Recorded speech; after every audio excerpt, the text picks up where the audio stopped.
Thailand is still attractive for the foreign direct investment at the moment? I think it is quite attractive. I mean, for many years, the model of Thailand has been very strong, and it has and it participates in the global value chain in a very solid way, because that's a very strong objective. Talking about 5% growth and a continued growth of 5% is a very important objective. And I think this is also linked with the willingness of Thailand to become a high-income country by 2037. So these objectives are very bold. But when we have bold objectives, we have to give also bold answers and bold measures and bold reform. When we look at the global value chain of these industries, Thailand has to point at the segments of the global value chain that are where they can earn more, that are more sophisticated. So Thailand needs to become more sophisticated. And this can become only with the human resources that Thailand has. We do suggest an increase of the VAT from 7% to 10%. In reality, revenue collections for Thailand compared to the region is low.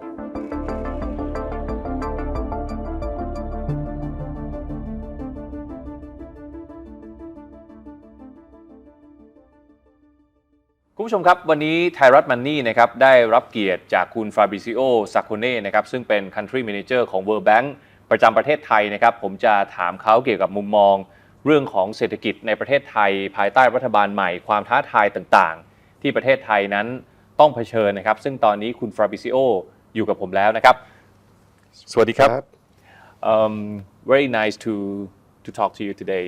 Thank and you. I will ask you the first question. How long have you been here in Thailand? I have been a little over a year now. I arrived in July 22, and I'm enjoying every day since my arrival here in Bangkok. But before living here, have you ever been to Thailand before? Oh yes, as a tourist. Yes, I came as was a very important moment. My colleagues make fun of me because I always say it, but it was 20 years ago. I got married. Oh. And I came to Thailand for my honeymoon. Oh. So it was we spent a few days in Bangkok, and then we went to the south. Yeah. Yes. Yeah. To enjoy the beautiful province. To Koh Samui. Koh Samui. Yes. I never been there. Oh, honestly. Really? It's very touristy. It is. I wouldn't go back again today. There are so many beautiful places to visit in Thailand. Yeah. But as I said, I'm enjoying every single day. Bangkok is a wonderful city, very vibrant, and everyone in my family is enjoying it. Okay. Let me ask you the first question about the Thai economy. Now we have the new government, and the Thai government has set the GDP growth around 4 to 5% per year from now on. Right. Is that possible, especially under the current situation? Yes, that's a very. I think it's not only a very important question, but it contains a lot in terms of the future of Thailand, because that's a very strong objective. Talking about 5% growth and a continued growth of 5% is a very important objective. And I think this is also linked with the willingness of Thailand to become a high-income country by 2037. So these objectives are very bold. Yeah. But when we have bold objectives, we have to give also bold answers and bold measures and bold reforms. Yeah. And so if Thailand is ready to do that, I think the country will be able to reach these levels. Maybe let me give you a bit more details on how to do it, or some advice on what we have been analyzing. One of the main things that will allow the country to increase the GDP growth is productivity.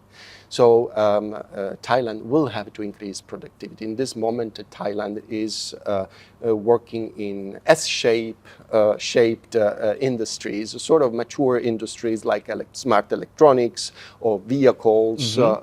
And also it has a sort of traditional agriculture with the preeminence of rice cultivation and so on and so forth. So how to increase productivity in the agricultural sector, for example, where 1/3 of population is living and earning. Yeah.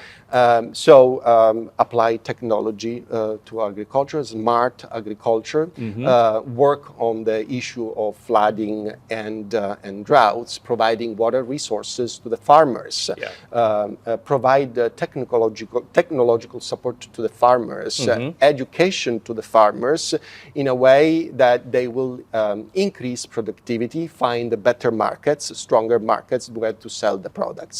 And I think that the government has started working on this, particularly with the many free trade areas that they are negotiating with other countries where Thai agricultural products could be sold.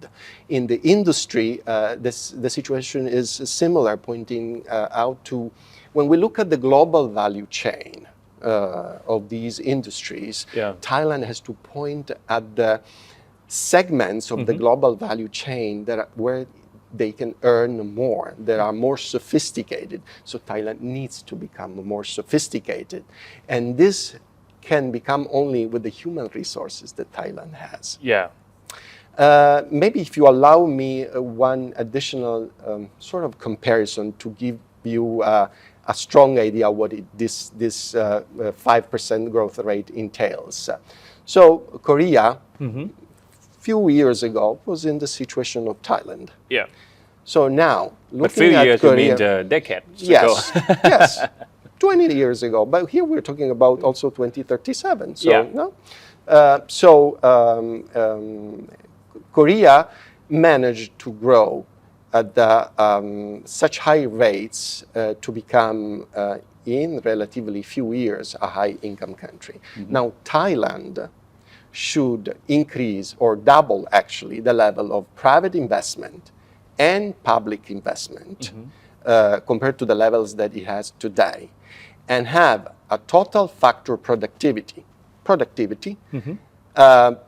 that Korea had when it had the same GDP that Thailand has today. So the task is big. Yeah. So not only Thailand needs to be very highly productive as Korea was, but also double investments, both public and private. Okay. Can I say that we can use the South Korea as the role model? Certainly it is one of the role models in the region. Interesting. I mean, aspirations should be always big. A role model could be Japan. Yeah. Could be other countries, but absolutely, there are very good models around. And what about the investment? Because I'm curious that Thailand is still attractive for the foreign direct investment at the moment. I think it is quite attractive. I mean, for many years, the model of Thailand has been very strong, and it has, and it participates in the global value chain in a very solid way. Yeah. Now, it has been an export-led economy and often assembling activities. So maybe what now Thailand needs to do is to step up. And so it is an excellent initiative to how the Prime Minister, together with the government, is attracting investments from outside, but we need to offer also something to them. And so it is important to point out, for example, at the way we reskill will improve the skills of the Thai workers. So they will be able to work and to get job into the most sophisticated technologies and therefore not limit themselves to low income sort of jobs, which are not going to give them the wealth that the country needs. So reskilling, giving the workers opportunities to learn, bridging the learning outcomes, the learning gaps that have been created by COVID. The young generation is not fully equipped yet to face the new challenges of the new economy, be it in EVs, be it in climate fight, be it in the most modern technologies that Thailand could host here. So I'm quite positive, but there's no time for the government to stay idle and they need to run. I would like to ask you about the value-added tax. Yeah, because we keep VAT at the 7% for over 2 decades, and no government dare to raise it. For example, if this government raised the VAT to 10%, what will affect to the Thai economy? All right, that's I love this question because it allows me to say a few things. Thailand, as we said earlier, Thailand has bold moves for the future and becoming an from upper middle income country to a high income country. To do that, you also need resources. You know, keeping 7% VAT makes everyone happy. You know? Particularly the ones who spend more. And particularly the ones who spend a lot. So what is going to happen? We do suggest an increase of the VAT from 7% to 10%. In reality, revenue collections for Thailand compared to the region is low and is at around 16% of the GDP. Now, the region has a tax collection of around 19, and in an ideal world, it should be around 2022. So, in order for Thailand to fulfill some of the objectives that it has, which are both in terms of, for example, public investment, in order to that allows then the private sector to thrive. Private sector uses the public investment for their own investment. So this is on the investment side. And then there is a population. You need to give high quality education to people throughout their lives. How do you improve the education system? How do you decrease the lags between the ones who have important learning gaps with the ones who have the luck to study in the best schools of the country? How do you support the elderly who have one of the smallest old age allowances in the region? And how do you provide social assistance to the weakest, to the most fragile?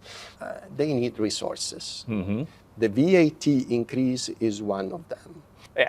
Like I told you, I have the degree in economics as well, and we have been taught that if you want to shift from the middle income country to the high income country, you have to invest in the education. Is that true? It's fundamental. It is fundamental. I'll tell you more. You have to invest throughout the life of the individual because you will start with the preschool and give the preschool in the first years of school where you give these kids the most important skills of their life. They will learn how to interact. They will learn how to learn.